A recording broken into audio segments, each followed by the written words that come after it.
yeah, that was the take. Where's the cue? My goodness. Hey folks, welcome back. I'm your host, R.R. Slugger, and it's been a long time since I made a top 10 list for this channel. Today, I'm going to be talking about my favorite and least favorite LEGO pieces, 5 of each. I guess that makes it more of a top 5, bottom 5 list. Still counts. Before we begin, I wanted to say that some of the spots on this list will go to categories of pieces, rather than a singular specific mold. Does that make some of the comparisons moot on principle? I don't know, maybe. I should also mention that my picks are influenced by how often I interact with these pieces.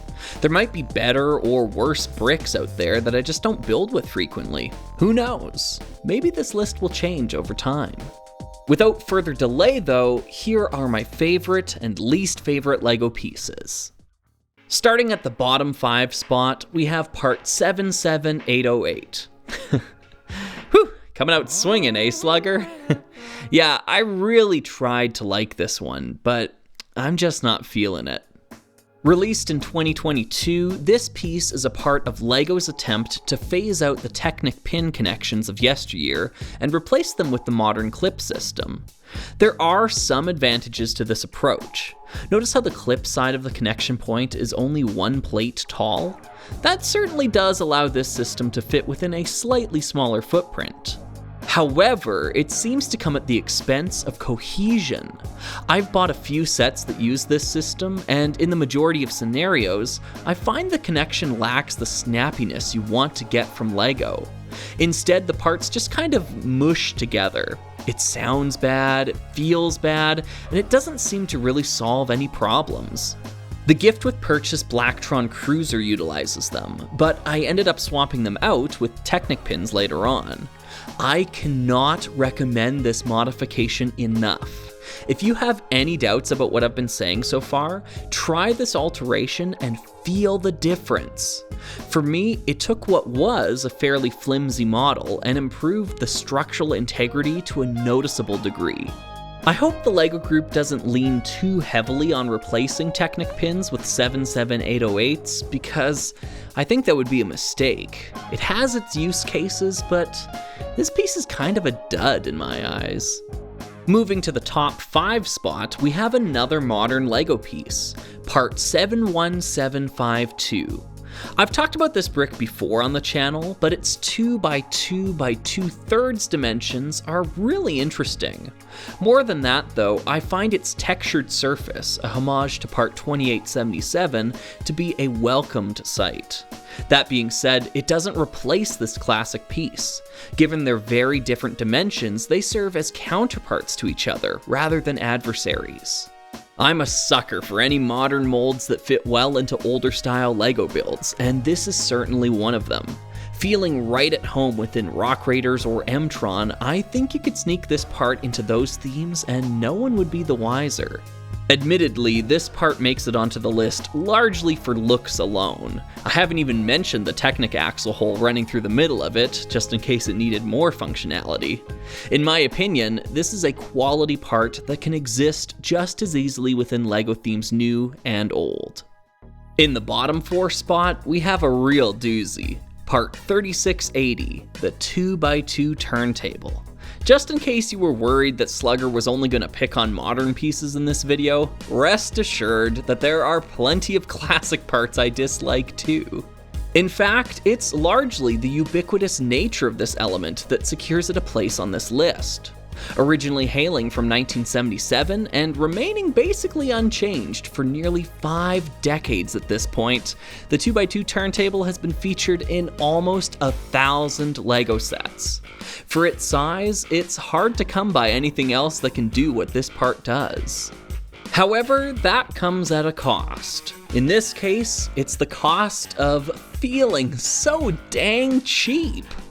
The tolerances that let the top section wobble about have always rubbed me the wrong way. Where the 4x4 turntable feels sturdy and of the quality we expect from LEGO, the smaller 2x2 cousin feels like it snuck in from a competitor's catalog. All around, I try to avoid using this part whenever I can. Luckily, these days, I don't have to. In the top 4 spot, we have part 87580, the 2x2 middle jumper tile. Debuting in 2009, I actually didn't discover this piece until over a decade later. Writing the script for this video, I was shocked to learn how old this element actually was. Why are we still seeing 2x2 turntables out there when this thing exists? Anyways, I love jumper tiles in general, but the middle jumper might just be my favorite of the bunch. Like all jumpers, it allows a builder to break slightly out of system, but this one also has the added benefit of being a great replacement for 2x2 turntables, especially under minifigure chairs. Just like part 71752, the middle jumper can sneak its way into older themes quite proficiently. I really dig parts that are able to transcend the era they were designed in. One element that has done this, much to my chagrin, is in our bottom 3 spot, part 4592, the Lego lever. Now, throughout this list so far, I've been largely focusing on 3 criteria: looks, feel, and function. This element absolutely nails that first one. I love the look of minifigures operating their vehicles using these little Lego levers. It allows them to interact with their world in a way that printed tiles simply don't convey. However, I absolutely hate building with this piece, probably more than any other Lego element. Firstly, securing it into place can sometimes be challenging, as they're often positioned in tight quarters, and there really isn't a good place to apply downward pressure. Secondly, securing it into place is only half the battle, as then you have to align the lever with the minifigure's hands. This isn't that hard on paper, but the only means in which you have to turn the darn thing is to reef on the little plastic lever itself, oftentimes warping the plastic. To make matters worse, even though this part has existed since 1985, the LEGO Group has never seen fit to modify the mold to add a groove to the bottom of it, like they've done with jumpers and grill tiles. This means that if you want to remove a LEGO lever, because why would you want to take apart a LEGO set, you're left with very few options. A brick separator isn't going to do you much good here. Aesthetically, I think this piece excels, but functionally, I think this is the worst designed element in LEGO's current catalog. I can't think of a single other part with this many design flaws. Oh, whoops, I forgot something.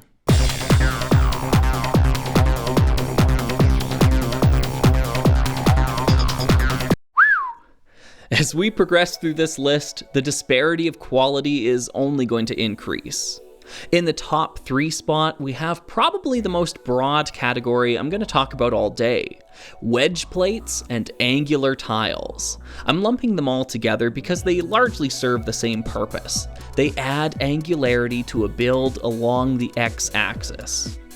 I really enjoy the way parts like 27263 and 35787 can very quickly and unobtrusively add some sharp details to a build. Like all of my favorite pieces, they are era agnostic and can easily integrate into nearly any model. Wedge plates come in all shapes and sizes, but here are a couple I'd like to highlight.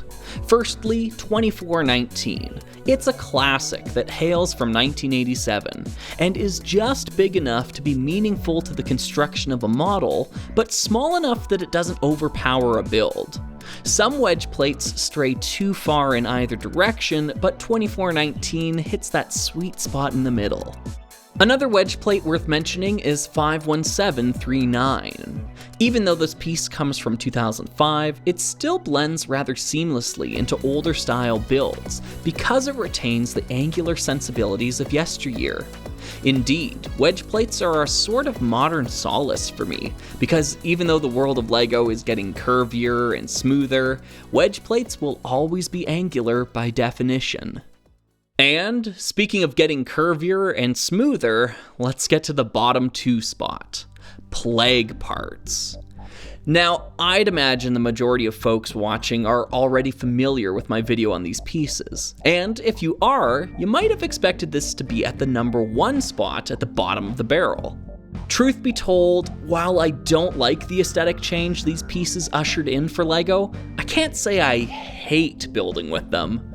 There are some really awesome sets that are sluggin' plagued as heck, but still come out the other side as winners. Don't get me wrong though, these parts still suffer from all the problems I outlined in that video. They're not good pieces, no matter how you slice it, but I don't think they deserve the bottom spot on this list. We'll get to that eventually, but first, let's go to the runner-up. In the top 2 spot, we have a pick that might raise some eyebrows. Inverted slope bricks. Yeah, I really enjoy slope bricks in general, but inverted slopes go the extra mile for me.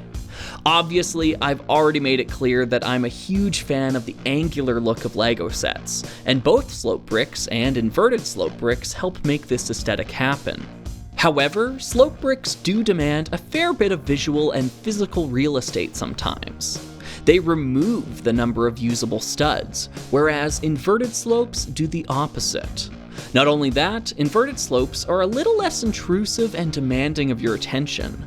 By nature, they cling to the undersides of builds or support other elements built upon them. It's because of those reasons that they get the edge on this list over their more popular cousins. I absolutely love building with inverted slope bricks. They're some of my favorite pieces the company has ever made. Alright, we're here. What could Slugger possibly dislike more than plague parts? Well, I'll tell you. Brick separators. No, I'm just kidding. My number 1 least favorite type of LEGO part is the curved slope tile. Here you have an element that feels like it was tailor-made to get under my skin. By applying a part like 15068, you've both smothered over the angular look of LEGO that I find appealing, and removed all visible studs from the afflicted area. 2 cons without a pro. Just like with plague parts, you'd think I'd dislike these pieces more the bigger they got, but I actually find the opposite is true. If I had to choose one single LEGO piece to name as my least favorite, it very well might be part 11477. It's fiddly, ugly, and feels so unnecessary. Do we really need to smooth off every stud in sight? Can't let folks know they're building with LEGO, goodness me. Honestly, my ire extends to other studless detail pieces as well. Anything that lacks a stud with a 1x1 or 1x2 footprint while remaining only 1 or 2 plates tall is in the danger zone. Cheese slopes barely dodged this list, saved only because they're angular and not curved. 1x1 curved tiles are also kind of the worst. Geez, I might want to change my answer. Anyways, these pieces all inflate part counts and lend to an aesthetic that I think looks worse than what we had without them. To me, they're nothing but bad.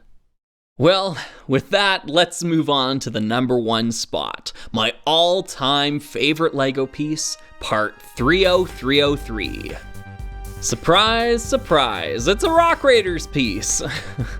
Yeah, I feel like this one was predictable to some extent. This odd 6x6 by 2/3 dome plate thing really is my favorite piece of LEGO. For one thing, it's a core brick that falls perfectly into the Goldilocks zone. Big enough to be significant, but not big enough to be overbearing. Modern LEGO sets typically rely on brick-built solutions, utilizing any number of smaller pieces. That's just not how I roll. I like having medium-sized pieces that provide an identity to a build, and this element is just loaded with character. My favorite aspect of this piece is how it works equally well in various places. At the bottom of a build, in the middle of a build, or on top of a build. For being such a relatively sizable piece with odd dimensions, this is quite the magic trick. Unfortunately, the LEGO group didn't seem to share my enthusiasm for the piece and put it out to pasture in 2013. But I'm not a slug to harbor resentment or anything, of course. I can never forgive them for the death of my boy. And those are my favorite and least favorite pieces of Lego. What are yours? Let me know. The end of the summer of Slug draws ever closer. Consider this a final boarding call for Metropolis submissions. If you have any trouble with the Google form linked below, please submit your models to my email address. I don't want anyone to miss out. I hope to show off everyone's work before the end of the summer. Thanks for watching. I've been your host, R.R. Slugger, and I'll see you next time for another video.